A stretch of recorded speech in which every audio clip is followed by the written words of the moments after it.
గులాబీ పార్టీ నేతలకి తెలంగాణ జాగృతి అధ్యక్షురాలు కవిత టెన్షన్ పట్టుకుందట. ఎప్పుడు ఎవరి అవినీతిని బయట పెడుతుందనని గుబులు నేతలను వెంటాడుతుందట.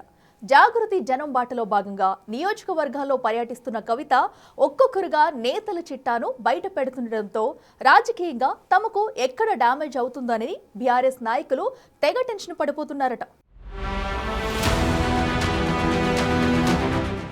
బీఆర్ఎస్ పార్టీకి కవిత టెన్షన్ పట్టుకుందట. జనం బాట పేరుతో జనాల్లోకి వెళుతున్న కవిత స్థానికంగా ఉన్న సమస్యలను ప్రస్తావిస్తూనే గత 10 ఏళ్ల బీఆర్ఎస్ పాలన గురించి, ఆయా నియోజకవర్గాల్లో బీఆర్ఎస్ నాయకుల తీరును, దందాలు, అవినీతి వ్యవహారాల గురించి మాట్లాడటం హాట్ టాపిక్ గా మారింది. ఆమె ఎవరిని టార్గెట్ చేస్తారో, ఎవరిపై విమర్శలు గుప్పిస్తారో, ఎవరి అక్రమాల గురించి మాట్లాడతారో తెలియక గులాబీ నేతలు ఆందోళన చెందుతున్నారట.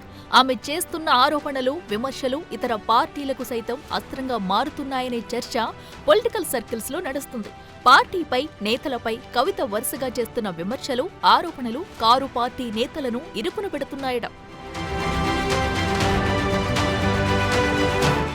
బీఆర్ఎస్ కు రాజీనామా చేసిన తర్వాత కవిత దూకుడు పెంచారు. తన రాజకీయ భవిష్యత్తును ట్రాక్ లో పెట్టేందుకు జిల్లాలో పర్యటిస్తున్నారు. ఆ పర్యటనలో కవిత చేస్తున్న వ్యాఖ్యలు గులాబీ పార్టీని ఇబ్బందులకు గురిచేస్తున్నాయి. ప్రధానంగా బీఆర్ఎస్ ఆ పార్టీ నేతలపై విమర్శలను ఎక్కుపెట్టడం చర్చనీయాంశంగా మారింది. పార్టీ నుంచి కవితను బహిష్కరించిన తర్వాత ఆమె ఆ పార్టీలోని కీలక నేతలు లక్ష్యంగా ప్రత్యక్షంగా, పరోక్షంగా ఆరోపణలు చేస్తున్నారు. వారి పనితీరు, అక్రమాలను ప్రజలకు వివరించే ప్రయత్నం చేస్తున్నారు.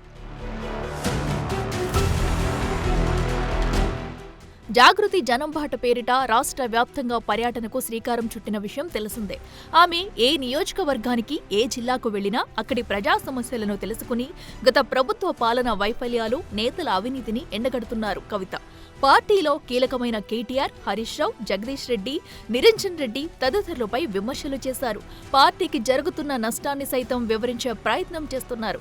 కవిత మాట్లాడుతున్న విషయాలు, లేవనెత్తిన అంశాలతో గులాబీ నేతలు ఇబ్బందులు పడుతున్నారనే టాక్ నడుస్తుంది. రాష్ట్రంలో పంచాయతీ ఎన్నికల కోడ్ ఉండటంతో మేడ్చల్, మల్కాజిగిరి, హైదరాబాద్ జిల్లాల్లో ప్రస్తుతం యాత్ర కొనసాగిస్తున్నారు కవిత. గ్రేటర్ హైదరాబాద్ నుండి బీఆర్ఎస్ ఎమ్మెల్యేల అవినీతి చేశారని, భూ కబ్జాలకు పాల్పడ్డారని తీవ్ర ఆరోపణలు చేస్తున్నారు. కుత్బుల్లాపూర్ ఎమ్మెల్యే పరిధిలోని పరిక చెరువు 64 ఎకరాలు ఉండగా ప్రస్తుతం 16 ఎకరాలకు పరిమితమైందని, ఈ చెరువు కబ్జాకు ఆయనే సహకరించారా అని ఆరోపించారు కవిత. కుకట్పల్లి ఎమ్మెల్యే మాధవరం సైతం భూ కబ్జాలకు పాల్పడ్డారని ఆరోపించారు. దీంతో గ్రేటర్ బీఆర్ఎస్ లో ఆందోళన మొదలైందంటున్నారు. 2 ఉప ఎన్నికల్లో ఓడిపోయిన గ్రేటర్ పరిధిలో బీఆర్ఎస్ తనకు అంతో ఇంతో పట్టుందని భావిస్తుంది. కొద్ది రోజుల్లో గ్రేటర్లో ఎన్నికలు రాబోతున్నాయి. ఇలాంటి తరుణంలో కవిత బీఆర్ఎస్ ఎమ్మెల్యేల అవినీతి చిట్టాను బయటపెట్టడం బీఆర్ఎస్ కు మింగుడు పడడం లేదనే టాక్ నడుస్తుంది. కవిత లేవనెత్తిన భూ కబ్జా ఆరోపణలతో బీఆర్ఎస్ ఉక్కిరిబిక్కిరి అవుతున్నారట. మాధవరంపై కవిత చేసిన ఆరోపణలు రాజకీయంగా వేడరగులుస్తున్నాయి. ఆరోపణలు, ప్రత్యారోపణలతో నేతలు రచ్చకెక్కుతూ ప్రజలను విస్మయపరుస్తున్నారు.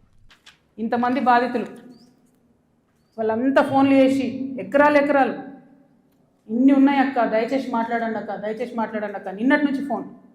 ఓ దగ్గర 16 ఎకరాలు, ఓ దగ్గర 400 ఎకరాలు, CS 14 ల్యాండ్స్. మామూలుగా లేదు. ఒక దగ్గర ఎంత ఘోరం అంటే ఆఖరికి హైడ్రా కూడా పోయి కూలగొట్టింది. ఇక ఇంకొకటి క్లియర్గా చెప్తా పట్టు. ప్రణీత్ కన్స్ట్రక్షన్ ఒకటి ఉంది. ఎంత ఘోరం అంటే ఇది, ఇంట్లో కృష్ణారావు గారి అబ్బాయి, నాకు అబ్బాయి పేరు చెప్పడం ఇష్టం లేదు ఎందుకంటే ఆయన పాలిటిక్స్లో లేడు కాబట్టి, కృష్ణారావు గారి కొడుకు ఆయన డైరెక్టర్గా ఉన్నప్పుడు ఈ 70 ఎకరాల వెంచర్, పెద్ద వెంచర్ 70 ఎకరాలు మీకు కనబడుతుంటుంది. మొత్తం విల్లాలు కట్టిరు, ఇది పట్టుకోండి.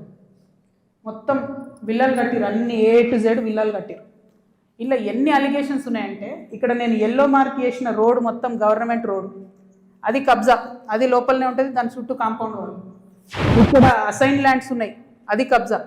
2021లో మీ కంపెనీ నుండి మీరు రెరాకి ఇచ్చిన దాంట్లో మా వెంచర్ మధ్యలో ఉన్నటువంటి చెరువు 10 ఎకరాలని మీరు చెప్పారు.